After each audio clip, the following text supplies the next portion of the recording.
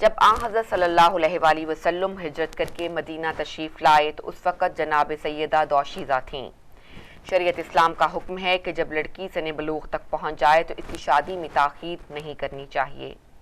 آن حضرت صلی اللہ علیہ وآلہ وسلم نے جب اپنے نور چشم کی شادی کرنا چاہی تو متعدد اصحاب رسول صلی اللہ علیہ وآلہ وسلم معصومہ کونین کے لیے آئے تاکہ حضور کی دامادی کا شرف حاصل کر سکیں، مگر پیغمبر خدا صلی اللہ علیہ وآلہ وسلم خاموش ہیں، کیونکہ ان میں سے کوئی ایک ایسا نہ تھا جو فضائل و مناقب اور اخلاق و کردار میں جناب فاطمہ کا ہمسر ہوتا۔ پیغمبر خدا کا یہ سبق آموز یہ بتلاتا ہے کہ شادی سے پہلے لڑکے اور لڑکی کے حالات کا جائزہ لیا جائے اور اچھی طرح سمجھ لیا جائے۔ عبد الرحمن بن عوف جو مالدار ہونے کی وجہ سے زیادہ مہر شوہر کی عظمت تصور کرتے تھے نے حضرت رسول اکرم صلی اللہ علیہ وآلہ وسلم کی خدمت میں حاضر ہو کر جناب سیدہ کا رشتہ طلب کیا کہ اگر فاطمہ کی شادی میرے ساتھ کر دیں تو میں 100 اونٹ دوں گا جو مصر کی قیمتی کپڑوں سے لدے ہوں گے، علاوہ ازیں سونے کے 10,000 دینار دوں گا۔ یہ سن کر آن حضرت صلی اللہ علیہ وآلہ وسلم بہت ناراض ہوئے۔ آپ نے اپنے ہاتھ میں سنگریزے اٹھائے، وہ تسبیح کرنے لگے، ان کو دامن میں ڈالا تو وہ موتی اور مرجان بن گئے۔ یہ جواب تھا مہر کی زیادتی کا۔ جب خواستگاری کے پیغام مسلسل آنے لگے تو ان کے جواب میں فرماتے، میں اس رشتہ کی پسندیدگی اور ناپسندیدگی کا معاملہ اپنے مالک کے سپرد کرتا ہوں، وہ جس کے ساتھ چاہے گا اور حکم دے گا میں اپنی بیٹی کا نکاح اس کے ساتھ کر دوں گا۔ یہ سن کر لوگوں نے یہ کہنا شروع کر دیا کہ انہیں شادی کرنا ہی نہیں ہے، بھلا کسی کی بیٹی کا حق خدا کو بھی ہوتا ہے۔ یہاں یہ باتیں ہونے لگیں اور جناب رسول صلی اللہ علیہ وآلہ وسلم خاموشی سے حکم خدا کا انتظار کرنے لگے۔ آخر ایک فرشتہ نازل ہوا جس نے کہا، میرا نام محمود ہے، خدا نے مجھے اس لیے بھیجا ہے کہ نور کا تعلق نور سے کر دوں۔ فرمایا، کس کا؟ کس سے؟ اس نے کہا، فاطمہ کا علی سے۔ ابھی فرشتہ واپس ہی ہوا تھا کہ مولا علی علیہ السلام تشریف لے آئے اور آپ سے اس سلسلہ میں درخواست کی۔ آپ نے یہ کہہ کر رشتہ قبول کر لیا کہ تمہارے آنے سے پہلے فرشتے نے آ کر مجھے بتلا دیا کہ بحکم خدا فاطمہ کی شادی علی سے کر دو۔ غور فرمائیں، شادی رسول کا ایک بالکل پرسنل اور ذاتی مسئلہ تھا، مگر خدا نے بتا دیا کہ وہ میرا رسول ہے، اسے گھر داماد بنانے کا حق نہیں ہے، مجھے ہے۔ اس کے بعد آپ جناب زہرا کے پاس آئے اور بیٹی سے فرمایا کہ علی ابن ابی طالب وہ ہیں کہ تم ان کی قرابت جانتی ہو اور اسلام میں ان کے فضل و شرف سے واقف ہو۔ میں نے اللہ کے حضور یہ سوال کیا تھا کہ تمہارا نکاح خلق اور اللہ کے سب سے محبوب بندے سے ہو جائے۔ علی ابن ابی طالب نے تمہارے بارے میں کچھ ذکر کیا، تمہاری رائے کیا ہے؟ معصومہ عالم نے سن کر سکوت کیا، جو رضامندی کا مؤدبانہ اظہار تھا، تو رسول بیت الشرف سے تکبیر کہتے ہوئے باہر آئے اور یہ تاریخی جملہ ارشاد فرمایا جو آج تک کنواری لڑکیوں کے بارے میں فقہا کے لیے ایک سند ہے۔ اس کو تھا اقرار فرمایا کہ اس کا چپ رہنا اقرار کی دلیل ہے، اور پھر آپ نے فرمایا اگر علی نہ ہوتے تو میری بیٹی کا کوئی کفر نہ تھا، کیونکہ بیٹی تھی معصومہ اور زوجہ پر شوہر کی اطاعت واجب ہے، لہٰذا اگر معصوم نہ ہوتا تو بیٹی بیاہی نہ چاہتی۔ نورین و نیرین کا یہ عجیب اور بے مثال قرآن الصادین ہے کہ شوہر بھی معصوم ہو اور زوجہ بھی عصمت ماب، جبھی تو حضرت ابن عباس کو یہ کہنا پڑا کہ خدا کی قسم علی ابن ابی طالب کے سوا کوئی بھی جناب فاطمہ الزہرا کا جوڑ اور کف نہ تھا۔ بقول میر انیس حضور اکرم صلی اللہ علیہ وآلہ وسلم نے فرمایا، پیدا اگر جہاں میں نہ ہوتا میرا وسیع، دنیا میں پھر بطول کا ہمسر نہ تھا کوئی۔ شمس الضحیٰ علی ہیں تو بدر الدجا ہیں، یہ زاہد ہیں حق پرست ہیں، خوشخو ہیں نیک ہیں، دونوں خدا کے فضل سے رتبے میں ایک ہیں۔ جب حضرت علی علیہ السلام نے رشتے کی خواستگاری کی تو حضور اکرم صلی اللہ علیہ وآلہ وسلم بہت خوش ہوئے اور فرمایا، شادی کے لیے کچھ عرصہ تمہارے پاس ہے۔ عرض کی، میرا حال آپ پر روشن ہے،